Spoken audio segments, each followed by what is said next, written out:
Bapak Ibu para undangan yang terhormat, selanjutnya kita akan masuk dalam acara diskusi panel berikutnya dengan tema kolaborasi Transjakarta dan MRT dengan retail modern.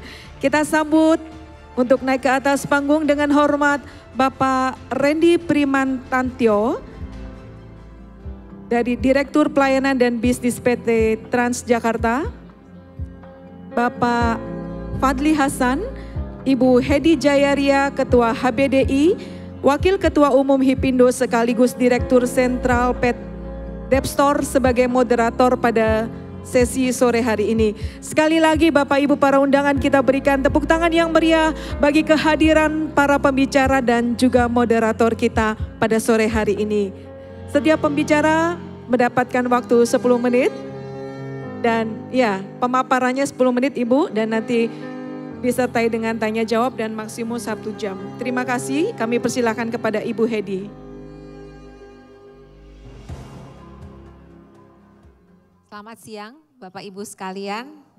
Terima kasih untuk kesediaannya masih tetap setia hadir di ruangan kita untuk mendengarkan diskusi panel mengenai kolaborasi Transjakarta dan MRT dengan retail modern. Yang pasti sangat menarik karena bapak-bapak ini pakarnya ya, Pak Randy dan Pak Fadli. Izinkan saya, Hedi Jayaria, untuk memandu diskusi panel ini. Dan saya juga akan mengenalkan di samping kanan saya itu adalah Bapak Fadli Hasan, Direktur Pelayanan dan Bisnis PT Transjakarta yang merupakan lulusan dari Undip dan Universitas Indonesia. Sebelumnya beliau menjabat Direktur Marketing Carfix, bengkel modern berjaringan nasional yang memiliki ratusan outlet, juga di Toyota Dealer dan Toyota Astra Motor. Selain menjabat di Transjakarta, saat ini beliau juga menjabat sebagai Managing Director di Sparta Group. Beliau akan memaparkan mengenai kolaborasi Transjakarta dengan retail modern. Saya perkenalkan juga di sebelah kanan Pak Fadli adalah Pak Randy selaku Division Head Commercial Retail MRT Jakarta. Beliau adalah lulusan Ekonomi Universitas Indonesia dan Master dari Prasetya Mulia Business School. Banyak bergerak di bidang pemasaran, terutama di advertising agency sebelum ke MRT Jakarta di tahun 2019. Saya akan mempersilahkan Pak Fadli Hasan untuk memaparkan misi dan visinya untuk Transjakarta ya Pak Fadli, dipersilakan waktu 10 menit. Assalamualaikum warahmatullahi wabarakatuh. Selamat siang, salam sejahtera buat kita semua. Yang saya hormati Pak Budi, kemudian juga rekan-rekan di Hipindo, kemudian Bu Hedi selaku moderator, dan Pak Randy ini rekan saya. Baik, saya dari Transjakarta akan sedikit berbagi, sharing, mudah-mudahan nanti ada bahan diskusi yang kita bisa diskusikan bagaimana kami mensupport terkait dengan bisnis retail ini. Oke, nah sebetulnya kami di Transjakarta ini sekarang ini kalau kita bicara potensi bisnis bahwa sebagaimana visi kami connecting the life of Jakarta. Jadi kami menghubungkan kehidupan di Jakarta. Sekarang ini kami sudah menghubungkan kurang lebih penumpang kami sekitar 1 juta pelanggan per hari, Pak. Jadi ekosistem Transjakarta itu sekarang hampir 1 juta pelanggan per hari. Jadi kalau di Indonesia ini mungkin nggak banyak bisnis yang customernya 1 juta pelanggan sehari gitu. Nah kami sudah di angka itu dan kami punya target kurang lebih dalam 3-4 tahun ke depan ke angka 4 juta pelanggan per hari gitu. Luar biasa ya Pak. Iya Bu, jadi kemudian kalau kita melihat facility, halte dan koridor, sekarang ini kami punya armada kurang lebih 7.000 lebih di Jakarta ini. Mulai dari bus besar sampai dengan yang mikro. Jadi kami juga bekerja sama dengan mitra-mitra kami yang mikro. Kalau dulu Bapak Ibu kenal angkot, sekarang ini sudah mulai tidak ada, jadi Jaklingko. Jadi kami kurang lebih total ekosistem kami udah di angka 7.000 lebih. dengan 250 lebih halte. Jadi itu potensi yang luar biasa dengan 13 koridor utama yang BRT. Cakupan wilayahnya sudah hampir 90%. Wilayah Jakarta dan sekitarnya ini kami cover dan panjang rutenya sudah hampir 400 km dan ini memang yang terpanjang sebetulnya di dunia dan pertama di Asia Tenggara. Jadi kalau secara skala bisnis sebetulnya kami sangat besar meskipun kami sadari kami masih punya banyak keterbatasan di teknologi, di facility kalau dibandingkan dengan negara-negara lain gitu ya. Tapi kami terus berbenah untuk terus menjadi lebih baik gitu. Nah, seperti apa sih pelanggan kami yang 1 juta tadi? Jadi ini bisa jadi juga gambaran untuk teman-teman di retailer gitu ya.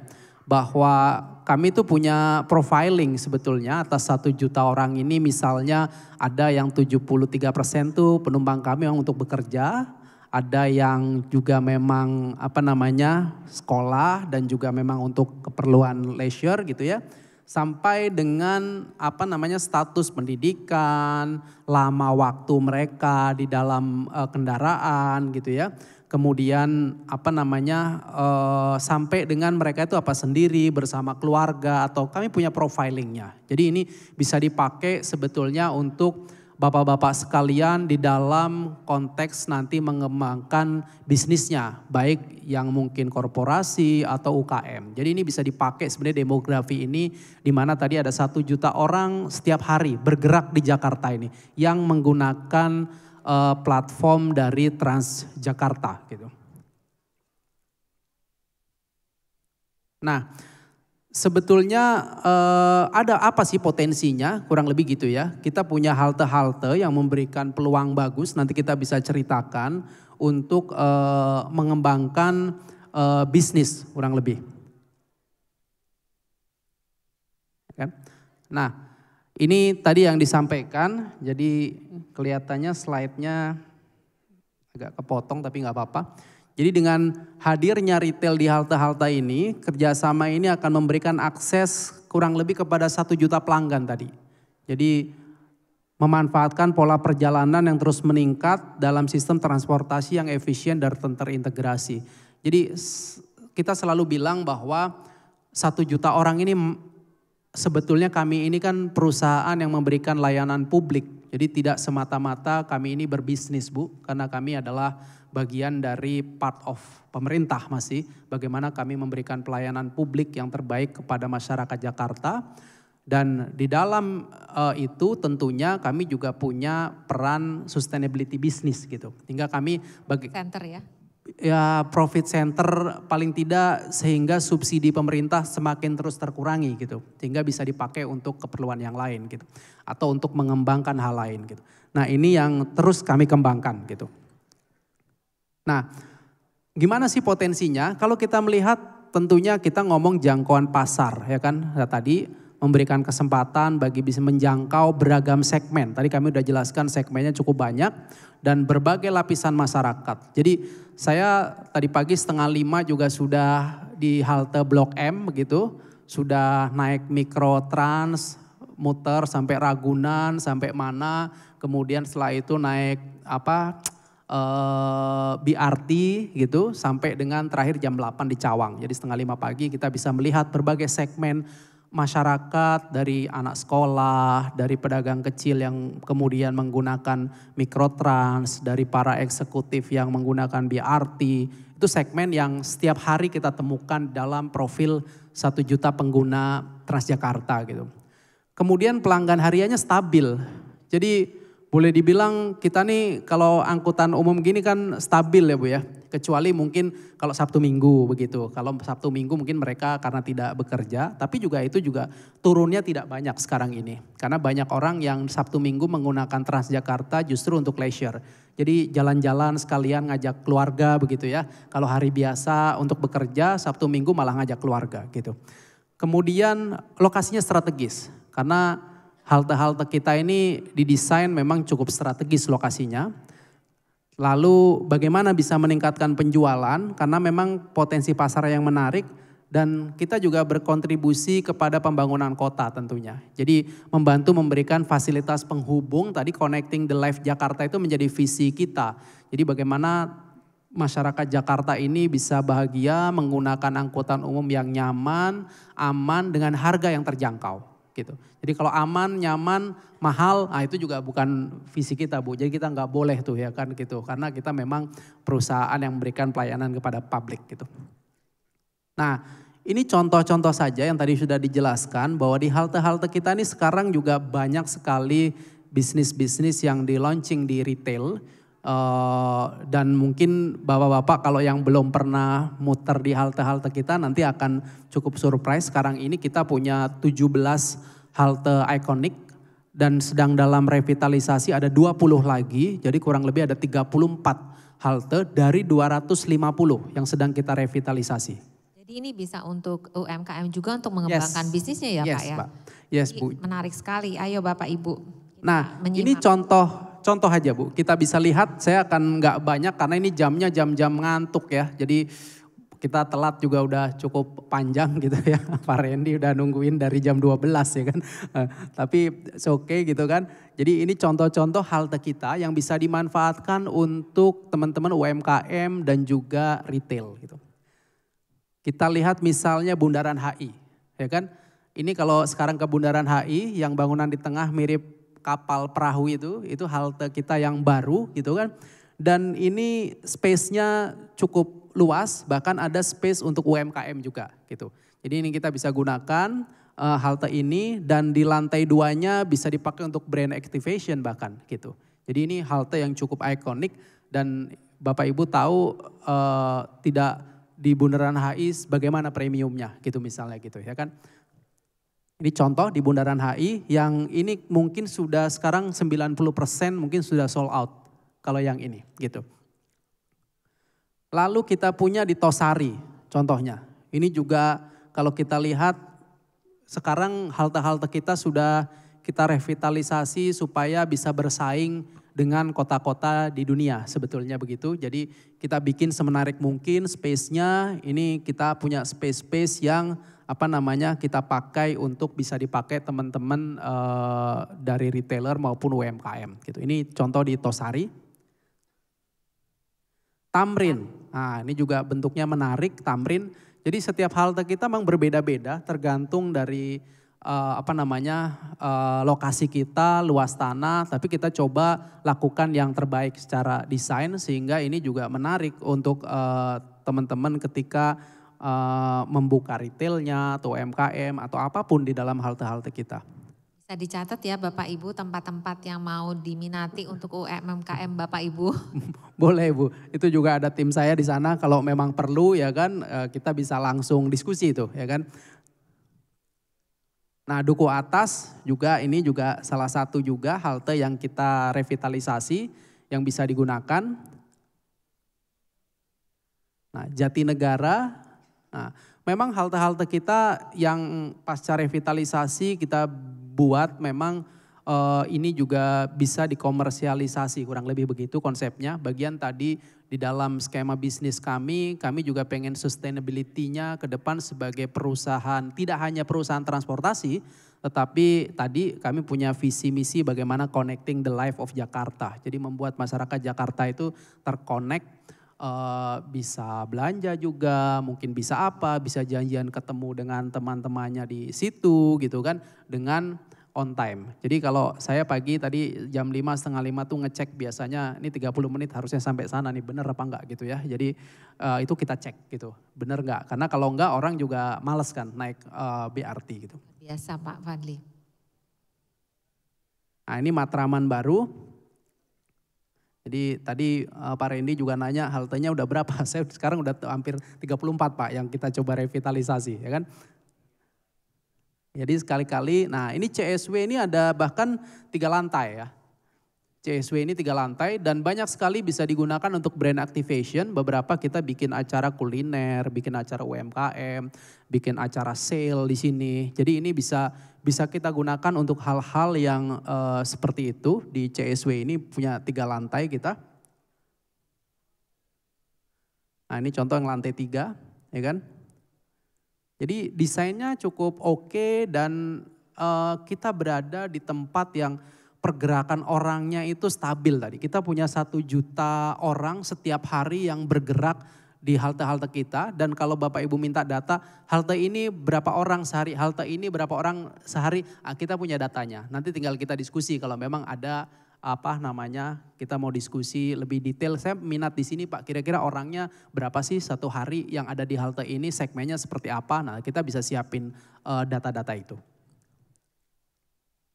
Nah kurang lebih gitu yang ingin kita share, bahwa ini bagian dari kami Transjakarta membangun ekonomi, menggerakkan ekonomi di Jakarta ini, sekaligus juga tadi sebagai perusahaan yang punya tanggung jawab menyediakan transportasi publik yang baik, aman, nyaman, dan tentu dengan harga terjangkau. Kami juga ingin berkontribusi terhadap kemajuan ekonomi, dalam hal ini tentunya retail dan UMKM yang ada di Jakarta ini.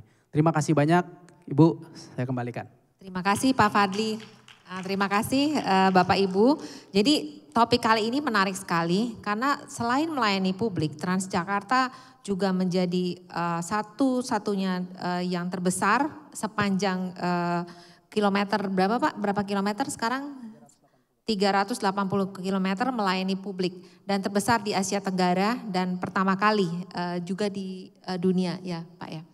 Dan menariknya selain melayani publik, sekarang Transjakarta sudah mulai berbenah untuk melayani publik itu menjadi lebih baik dan menyediakan ruang-ruang untuk UMKM itu menyewa tempatnya.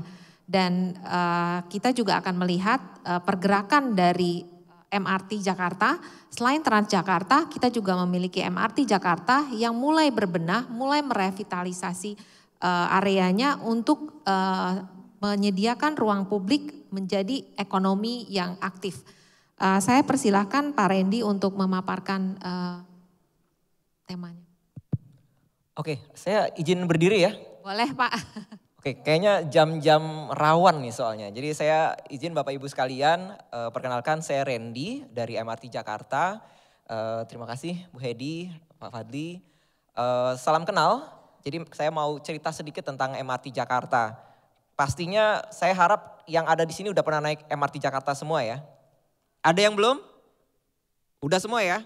Oke, nah MRT Jakarta sedikit bercerita. Jadi memang ini adalah BUMD, jadi kami bersaudara ini MRT Jakarta dengan BRT atau Transjakarta. Kami bersaudara sama-sama BUMD yang share-nya dikuasai oleh Pemprov DKI Jakarta.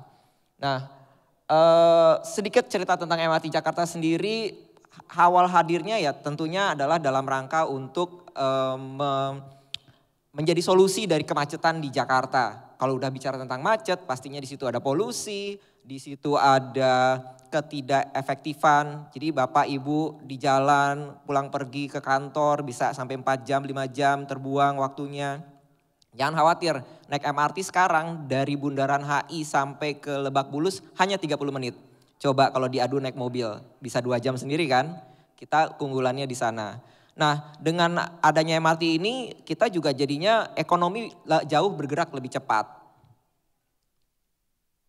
Di MRT kami mendapatkan tugas ada 3 sebetulnya. Yang pertama tugasnya ini boleh bangga, ini harus jadi orang Indonesia, kita harus berbangga karena MRT Jakarta dibangun oleh anak bangsa. Betul-betul oleh anak-anak muda Indonesia yang umurnya masih banyak bahkan di bawah 40 tahun. Jadi merekalah yang membangun MRT Jakarta. Itu yang menjadi tugas kita yang pertama, membangun dari awal. Jadi kalau MRT itu relnya, stasiunnya, keretanya, semuanya itu benar-benar dari nol.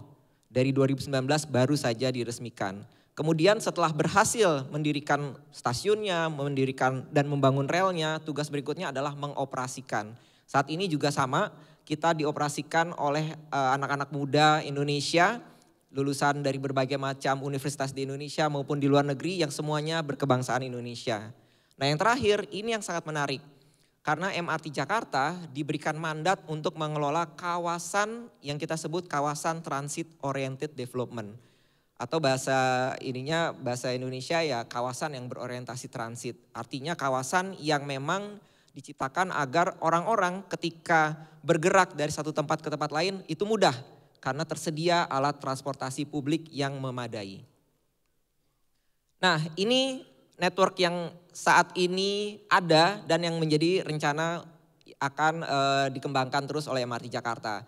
Saat ini kita masih, jadi kami ini menganggap adiknya Transjakarta karena baru 16 km. Kalau kakak kami yang tadi sudah sampai 350. Rencananya MRT Jakarta kita targetkan sampai dengan 320 km. Dan ini masih PR-nya masih panjang karena sekarang baru Lebak Bulus sampai dengan Bundaran HI itu 16 km. Saat ini kita sudah membangun dari Bundaran HI menuju ke kota. Dari kota nanti kita lanjut lagi sampai ke Ancol. Nah, di saat yang bersamaan saat ini kita juga sedang menyiapkan untuk fase berikutnya itu dari Cikarang ke Balaraja. Nah, paralel juga saat ini kita sudah bersiap-siap untuk membangun dari Kampung Rambutan sampai ke Fatmawati. Jadi ini benar-benar akan menjadi solusi kemacetan di Jakarta. Jadi jangan khawatir yang rumahnya di Bekasi atau Jakarta-Jakarta yang pinggiran, kayak saya orang Depok, saya sangat-sangat menikmati naik MRT. Nah, di MRT sendiri memang yang tadi saya cerita kami sudah ada dari Lebak Bulus ke Bundaran HI. Kita memang sengaja tadi mengelola kawasan berorientasi transit bekerja sama dengan teman-teman BUMD untuk transportasi di Jakarta lainnya. Dari teman-teman Transjakarta, kita kerjasama juga dengan LRT, bahkan dengan KAI, komuter lain. Nah, semua itu kita terintegrasi, semuanya sekarang diintegrasikan dalam satu tarif di Jaklingko Indonesia. Nah, tentunya dengan kehadiran MRT Jakarta, traffic di Jakarta tadinya sempat berada di urutan kedua dan ketiga kota termacet di dunia. Sekarang lumayan lah, agak turun ya, dan juga tingkat polusi di Jakarta semakin turun. Nah, ini justru yang menjadi harapan dari kami ke depannya dengan semakin percayanya masyarakat Jakarta dengan keberadaan transportasi publik, nggak lagi butuh naik mobil pribadi, nanti bisa naik MRT Jakarta dan Transjakarta juga. Ya sedikit lagi cerita untuk kereta MRT Jakarta saat ini ada 16 kereta dan ini blessing in disguise. Jadi teman-teman yang udah pernah ke kota-kota yang dekat lah ya, kota-kota di luar negeri yang kayak di Singapura, di KL atau bahkan ke Bangkok udah punya MRT sendiri kan. Kita belakangan punyanya. Tapi karena kita belakangan, kereta kita di Asia lumayan yang paling canggih. Jadi kalau mau tahu nih, ini jangan bilang siapa-siapa ya. Sebenarnya masinis di MRT Jakarta itu nggak ada kerjaan. Dia cuma di depan supaya bapak dan ibu tenang aja. Karena ada kesannya ada masinis, padahal keretanya otomatis Bapak Ibu semua. Itu dikendalikan dari kantor kami atau depo kami di Lebak Bulus. Jadi tugasnya masinis itu menjaga ketentraman hati Bapak Ibu biar nggak ngelihat kok nggak ada yang nyetir ya, jalan sendiri nanti ngeri. Padahal udah aman, itu semua by system. Dan dengan itu makanya gak heran masyarakat Jakarta bahkan pada saat pandemi MRT Jakarta itu masih sangat dipercaya. Kita bisa waktu itu nih, waktu zaman COVID memang kita sebagai BUMD harus mendukung program pemerintah supaya menjaga bapak dan ibu tetap ada di rumah. Itu sebabnya kalau lihat di kurva ini langsung tuh drop pengguna MRT Jakarta. Tapi begitu masa COVID sudah mereda langsung naik lagi. Yang zaman dulunya kita on average di angka 100.000, 120.000, sekarang sudah mencapai per harinya. Hari ini, bulan ini sudah mencapai 85.000 orang naik MRT per hari. Dan ini trennya naik terus. Tepuk tangan dong untuk Pak Harti. Nah kalau dari jumlahnya biar kelihatan gede angkanya ya. 68.900.000 orang yang udah naik MRT sampai dengan Maret 2023. Terima kasih atas dukungan Bapak Ibu semuanya yang naik MRT. Nah ya tentunya ini kenapa sih orang mau naik MRT? Kalau Bapak Ibu yang memang biasa naik MRT, dijamin Pak, Bu, kita masih 99,8% tingkat ketepatan waktunya. Kalau di jam sibuk, kita setiap 5 menit ada kereta. Jadi kalau Bapak Ibu gitu ya datang ke stasiun, ketinggalan kereta, tenang aja, nggak usah panik. Nggak akan nunggu sampai 30 menit karena 5 menit berikutnya kalau jam sibuk udah ada kereta lagi. Dan kalau jam biasa 10 menit udah ada kereta lagi. Jadi benar-benar aman. Dan kalau mau lihat ternyata kadang-kadang kita suka nggak pede ya keluar negeri gitu. Duh ini orang Indonesia bukannya kok nggak mau ngantri sih gitu ya. Di luar negeri kayaknya bisa gitu, tertib, aman, ngantri. Di Indonesia ternyata juga bisa. Jadi kalau pernah saya baca gitu ya di artikel, orang Indonesia ternyata ada 2 tempat di mana mereka bisa tertib dan antri. Mau tahu di mana? Pertama di masjid dan gereja, yang kedua ternyata di MRT. Jadi kalau Bapak Ibu ke MRT bisa lihat tuh antrian rapi, naik eskalator, semuanya di sebelah kiri, yang kanan untuk mendahului. Dan tentunya itu yang membuat orang semakin pede ketika naik MRT. Balik lagi kita menjaga tingkat ketepatannya sampai 99,9%. Pak Regi katanya Transjakarta juga antri. Oh, orang Indonesianya juga antri ya. Oke, nah itu dia kita memang patut berbangga ya Pak. Sekarang kita bisa lihat bahwa ternyata kita memang bisa antri dengan tertib. Nah balik lagi ke kawasan Transit Oriented Development. Apa sih kawasan Transit Oriented Development? Ya intinya memang kami diberi tugas untuk bisa mengelola suatu kawasan yang radiusnya itu 700 meter dari stasiun MRT Jakarta. Jadi jangan heran kalau tiba-tiba MRT Jakarta yang katanya core bisnisnya adalah ngurusin kereta, kita juga ngurusin kawasan. Ada yang udah pernah main ke Blok M? Di Blok M, di stasiun Blok M BCA, di sampingnya itu ada taman. Kalau anak Bulungan itu pasti tahu lah, ada taman namanya Taman Marta Tiahahu.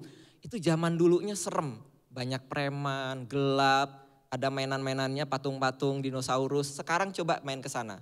Kita sekarang jadinya taman literasi, ada amphitheater, dan Bapak Ibu sekalian ini yang kelebihan lainnya adalah kita tidak hanya punya area retail di stasiun kita yang ada 13 stasiun itu semua ada area retailnya. Jadi Bapak Ibu bisa nanti kalau mau punya gerai di MRT Jakarta bisa ke tim saya di sini datang, kepala departemen retailnya.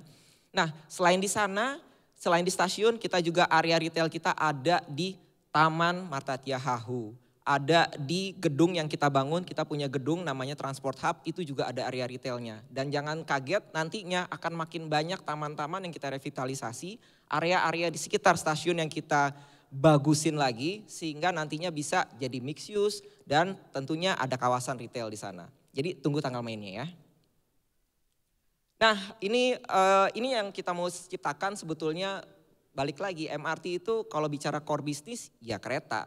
Tapi yang kita ciptakan tidak hanya itu saja, kita mau menciptakan sebuah ekosistem. Ekosistem yang di dalamnya kita membuat kota yang nyaman dan orang percaya kalau bisa kemana aja dengan public transportation. Jadi taruh aja deh mobilnya di kantong-kantong parkir di pinggir-pinggir, gak usah bawa ke tengah kota lagi. Ke tengah kotanya bisa naik MRT atau naik Transjakarta. Nah ini, jadi kalau Bapak Ibu dari para pengusaha retail, again, jangan ragu untuk berbisnis dengan kami dari MRT Jakarta karena kita mau jadikan stasiun-stasiun kami dan kawasan-kawasan yang berada di lingkup Transit Oriented Development Area kami untuk menjadi one stop shopping. Yang tadinya MRT Jakarta orang kan taunya mass rapid transit. Jadi orang semuanya bergerak cepet-cepet, pengen dari satu stasiun naik kereta buru-buru. Sekarang enggak. Sekarang kita mau supaya orang berlama-lama di stasiun. Belanja dulu, nongkrong dulu. Karena MRT Jakarta kita mau jadi melting potnya orang Jakarta. Bisa kongko-kongko dulu di stasiun kita. Nah ini yang kalau saat ini memang dari kategori retail yang ada di MRT Jakarta kita cuma bagi 3 aja, gampang. Yang pertama retail reguler, jadi kalau teman-teman terima kasih mungkin beberapa mitra kami sudah ada di sini, ada mitra Indomaret, Alfamart dan lain-lain. Terima kasih ada di MRT Jakarta, yang lain kami tunggu bisa gabung di MRT Jakarta. Yang kedua kita punya mitra UMKM, jadi untuk teman-teman UMKM kalau mau jualan di MRT Jakarta kita sediakan tempat di stasiun-stasiun yang rame. Ada di Lebak Bulus, ada di Fatmawati, dan ada di Duku Atas. Siap nanti bisa kontak dan lihat di website MRT Jakarta. Kemudian, nah ini simple lah. Kenapa sih harus berbisnis dengan MRT Jakarta? Kenapa teman-teman yang memang punya bisnis di retail harus berpartner dengan MRT Jakarta? Karena sudah pastilah ya, orang-orang itu memang naik MRT dan orang-orang yang naik MRT adalah orang-orang yang affluent. Orang-orang yang punya daya beli. Kita sampai heran, di kita itu ada vending machine. Waktu itu mereka datang ke kami, saya mau taruh vending machine jualan emas. Jualan emas di stasiun MRT, kaget dong. Percaya nggak ada orang jualan emas gitu di MRT Jakarta. Ternyata laku, benar-benar bisa jualan dan benar-benar laku. Emasnya dibeli, ada aja orang MRT yang beli. Waktu Sincia rame, waktu mau lebaran apalagi. Jadi jangan heran orang bisa beli emas di MRT Jakarta. Kita punya produk mukena yang harganya jutaan, ada juga yang beli. Dan memang ternyata terbukti. Konsumer atau ridernya orang atau penumpangnya MRT Jakarta punya daya beli yang cukup kuat untuk bisa nyerap produk dan produk-produknya Bapak dan Ibu sekalian. So balik lagi kita ada di jalur premium dari Lebak Bulus sampai Bundaran HI. Sepanjang jalur itu banyak kantor, banyak mall, banyak segala macam aktivitas kehidupan Jakarta dan kita benar-benar di lokasi yang di pusatnya Jakarta. Oke, nah Bapak Ibu yang mau kenal lebih dekat dengan MRT Jakarta, kita punya website retailnya MRT Jakarta. Silakan di scan barcode-nya.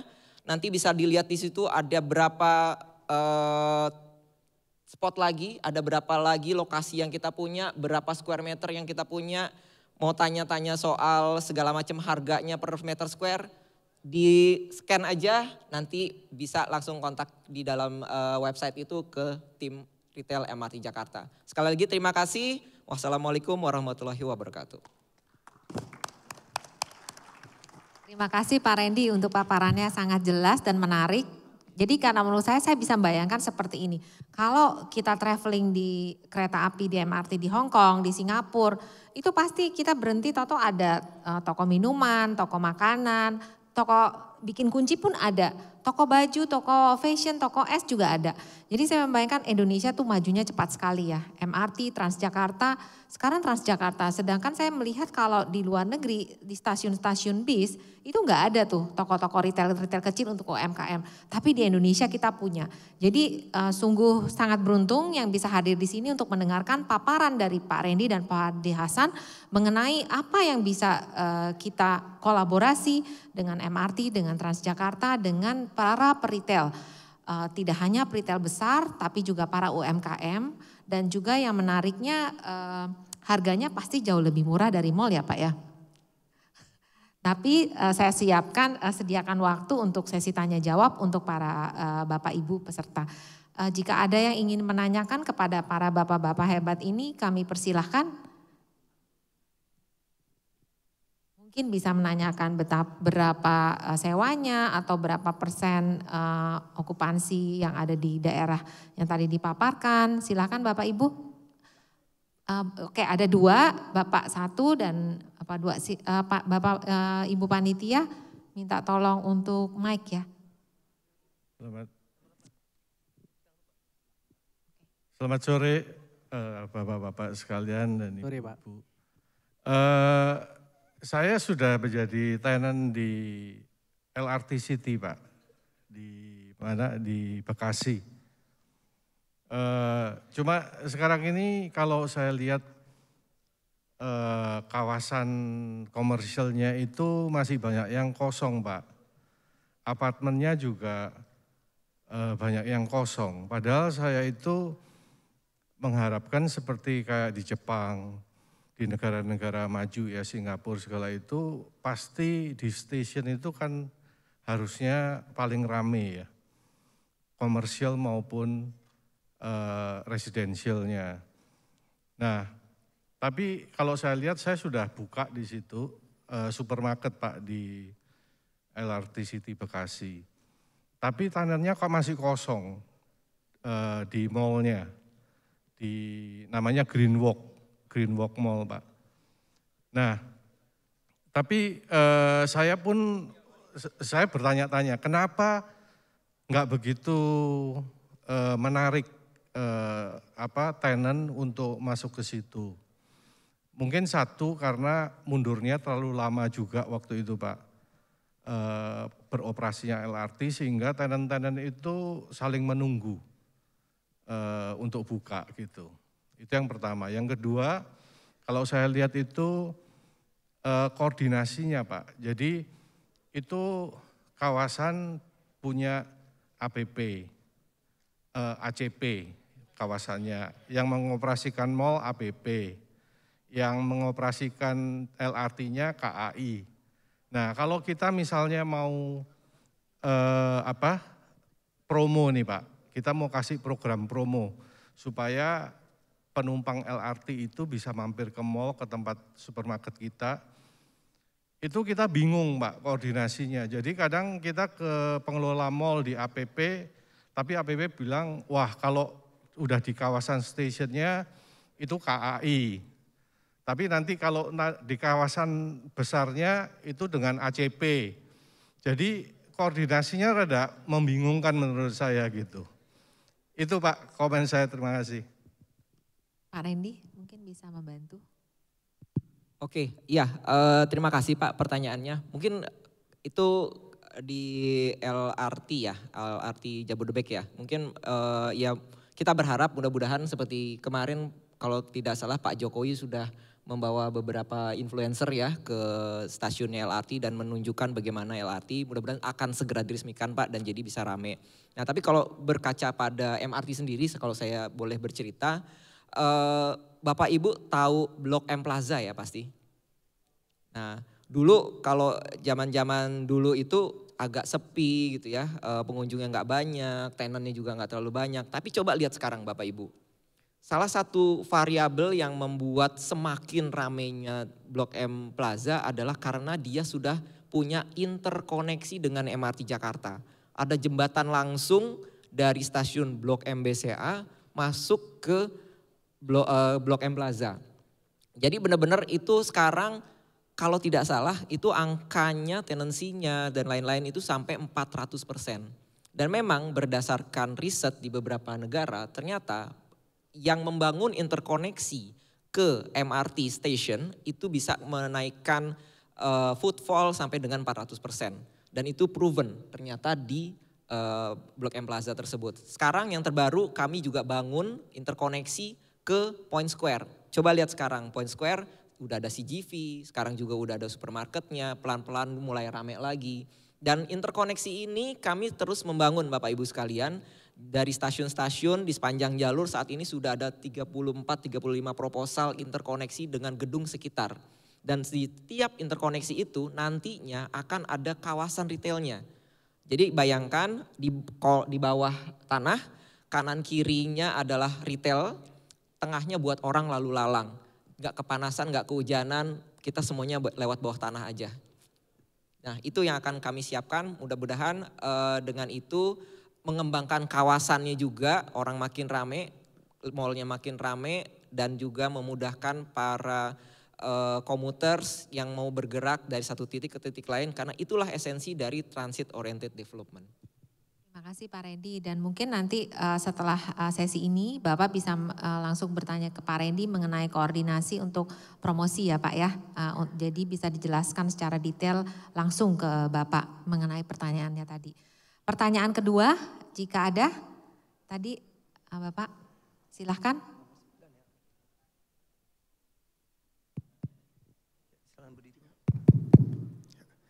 Selamat sore pada Bapak Ibu semua. Saya ada pertanyaan terkait MRT lagi nih Pak.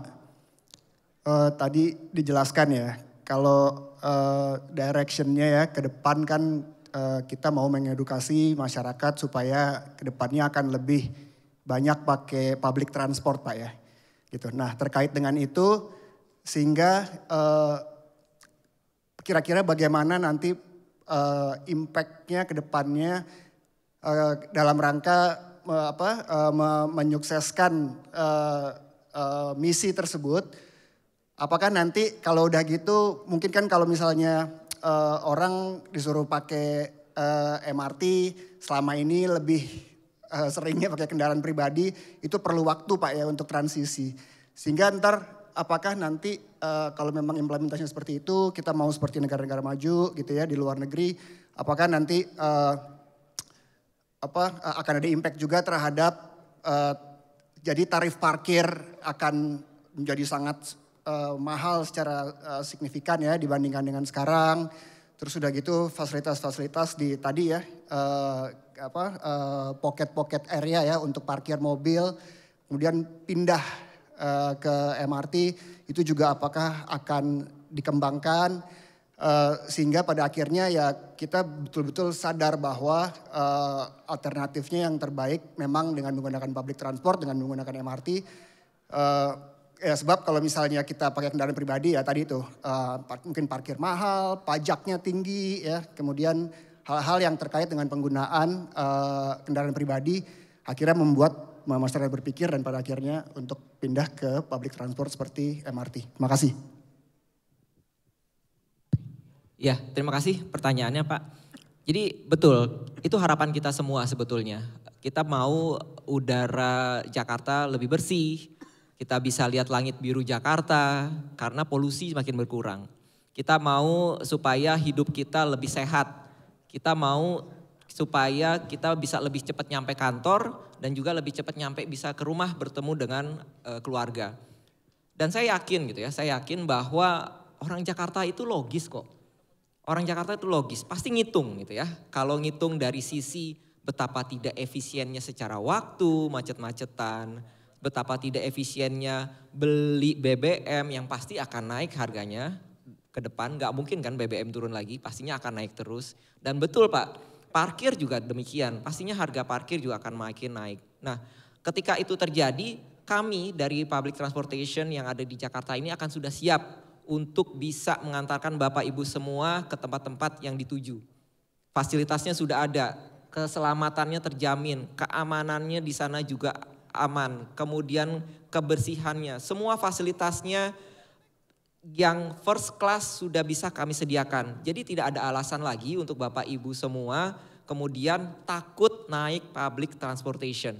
Apalagi masih mikir-mikir naik MRT ada copet nggak ya misalnya, atau ada pelecehan atau apapun lah.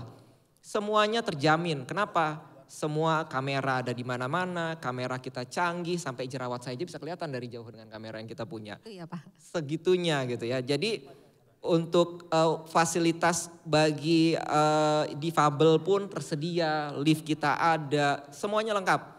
Mau aus, lapar, ada retail di stasiun kami. Jadi jangan khawatir. Oh sedikit menambahkan mungkin ini mudah-mudahan menjawab ya Pak ya. Jadi ke depan percayakan perjalanan Anda ke public transportation. Percayakan perjalanan Anda ke MRT Jakarta. Karena nantinya kita juga akan punya lebih banyak lagi kantong-kantong parkir untuk taruh kendaraan. Jadi orang bisa tinggal naik aja MRT dari tempat-tempat itu. Mobil taruh pinggir aja lah. Motor taruh di pinggir kota aja, biarin ke tengahnya naik MRT. Nah tadi yang soal komunikasi Bu. Nah kalau di MRT Jakarta Bapak Ibu mitra retail kami punya sosial media yang sangat aktif. Engagement rate-nya tinggi.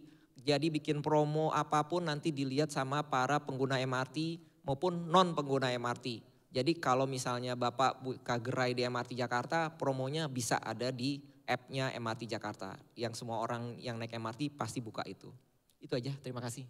Terima kasih Pak Randy dan Pak Fadli. Sebenarnya waktu sudah habis, tapi jika masih ada satu pertanyaan kami persilahkan yang terkait dengan kolaborasi dengan MRT dan Transjakarta. Karena satu lagi saya ingatkan bahwa begitu padatnya jalur Transjakarta yang dilewati oleh 1 juta orang. Jadi jika ada kesempatan untuk bisa berkolaborasi dengan Transjakarta maupun MRT, yang pasti produk Bapak Ibu di tempat yang tepat. Saya Demikian. nambahin dikit ya Bu ya. Ya, oke silakan Pak. Mungkin pertanyaan tadi terkait dengan kantong parkir dan lain-lain. Sebetulnya isu kita adalah integrasi sebetulnya. Jadi sebetulnya kami di Transjakarta dengan MRT, dengan LRT adalah bagaimana membangun Jaklingko ini terintegrasi. Jadi misalnya kita punya mini mikrotrans, ya kan, ada mini trans feeder dan lain-lain. Jadi harapannya sebetulnya juga kalaupun tidak ada kantong parkir sebenarnya orang bisa sedekat mungkin dari rumahnya naik mikrotrans. Mungkin tidak semua Bapak Ibu di sini nih yang terbiasa mungkin naik mikrotrans misalnya. Kalau dulu, orang zaman dulu angkot misalnya. Tapi sebenarnya sudah aman, sekarang ini sudah ada CCTV-nya ya kan. Sudah bisa tap, 0 rupiah bahkan begitu sebenarnya. Jadi banyak hal yang perlu dicoba sebenarnya sekarang ini ya kan. Perlu dicoba sehingga bisa merasakan bahwa isunya sebenarnya lebih penting integrasi dengan kami. Ada halte yang juga nanti bersama dengan MRT yang bisa digunakan bersama. Jadi ke depan semua orang semakin mendukung bahwa transportasi publik ini jadi pilihan yang utama. Itu yang PR terbesar kalau melihat di Jakarta ini sebenarnya satu hari perjalanan orang masih di angka bisa 6 juta orang bergerak setiap hari ini di Jakarta. Kalau di kami baru bisa menyerap 1 juta, artinya masih ada cukup besar orang yang menggunakan di teman-teman MRT baru di angka juga sekitar tadi 100 ribu gitu. Artinya masih ada sekitar 5 juta yang sekarang ini pakai transportasi biasa begitu. Nah ini PR kita memang untuk terus mengembangkan ini, salah satunya dengan tadi potensi-potensi tempatnya juga menarik, apa di MRT, di kami di Transjakarta, sehingga orang makin tertarik untuk berpindah ke transportasi publik. Sebenarnya itu sih Bu isunya. Oke, terima kasih. Terima kasih. Boleh nambahkan sedikit Bu? Boleh Pak, waktunya Ya, 1 menit ya Bapak Panitia. Maaf Bapak Ibu. Salah satu contoh konsep implementasi dari konsep transit oriented development itu ada di Dukuh Atas Bapak Ibu sekalian. Jadi kita menyediakan satu titik yang di sana semua moda transportasinya Jakarta kumpul tumplek blek. Satu di situ ada MRT Jakarta, kedua dia di situ ada Transjakarta, ketiga LRT Jakarta juga sampai ke situ. LRT Jabodebek, sorry. Kemudian di situ juga ada kereta bandara dan di situ juga ada komuter line. Itu semua ada di Dukuh Atas. Itu jadi hubnya Jakarta ke masa depan. Dan kalau Ibu atau Bapak mau kemana aja dari Dukuh Atas bisa ke seluruh penjuru DKI Jakarta. Terima kasih Pak Randy, waktu yang sangat singkat ini kita selesaikan di sini ya Bapak Ibu. Jika ada pertanyaan bisa menghubungi Bapak Randy dan Pak Fadli di tempat. Terima kasih untuk semua kehadiran dan kesetiaannya. Terima kasih Pak Fadli dan Pak Randy.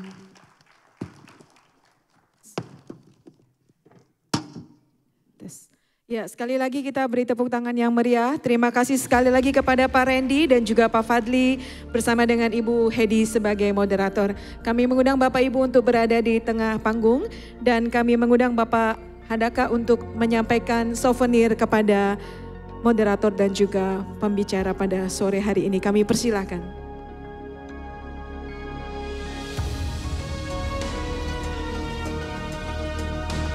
Ya, kami persilahkan kepada Pak Handaka untuk menyampaikan souvenir kepada pembicara.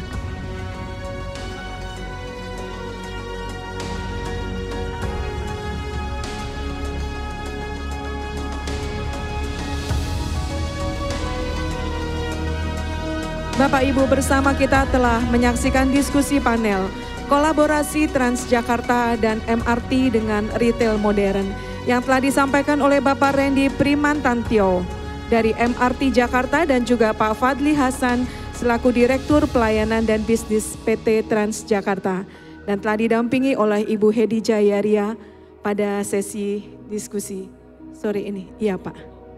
Ya, silakan Pak diabadikan untuk foto bersama.